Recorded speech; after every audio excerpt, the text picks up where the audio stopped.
What do I do? So they may stick around. So if I'm going to stick around, what am I going to do? Well, if you're going to have any other owner, even one share, you should have a buy-sell agreement that talks about what's going to happen, at least to that other person.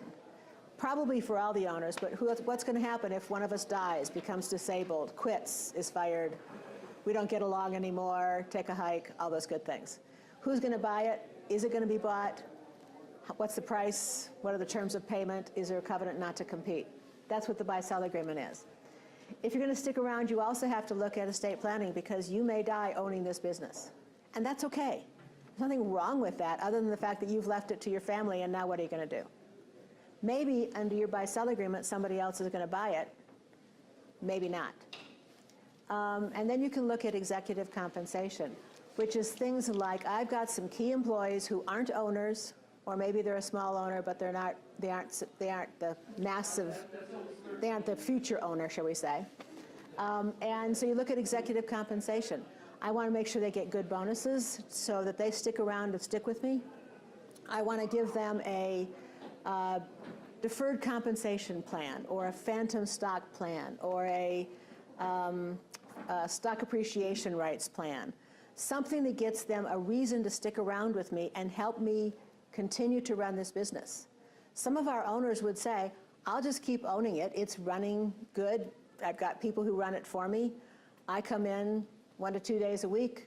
I check things out, and I go away and play golf or play with the dogs, or whatever it is they want to do. But I've got people who run it, but I want to make sure they are heavily invested in running it well. And they should benefit from running it well. They don't have the money to buy it. They don't want to take the risk to buy it. All of those things are fine. And someday down the road, I'll sell it somewhere to somebody. That's okay. So they look at executive compensation planning as well, to make sure that that business can continue to provide them whatever it is they really want. And if it's more time, more money, that's what you're playing with here. So you look at that and say, what's really working here? Who's really making this thing fly? If it's all about me as the owner, that's going to be a problem. Because if it's all about me as the owner, when I die, it's not going to work very well. When I go to sell it, it's not going to work very well. If I get really sick, it's not going to work very well. So I want other people around me to make this thing work. I want it to fly well, even if I'm not there.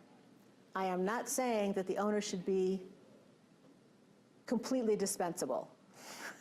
Nobody wants to think that if I walk out the door, nobody will miss me. Mm-hmm. But it should continue to go on, because there are other people that it's going to affect. There are other employees, there are vendors, there are customers that you got to take care of. There's a whole community that we have to work with. So that's what you're really looking for, is what is your goal? What is, as an owner, if you want to stick around, that's great. If you don't want to stick around, let's get you out. And if you want to stick around, but how do I make this thing fly without me being quite so heavily involved? That's when you start talking about other key employees as owners or executive compensation.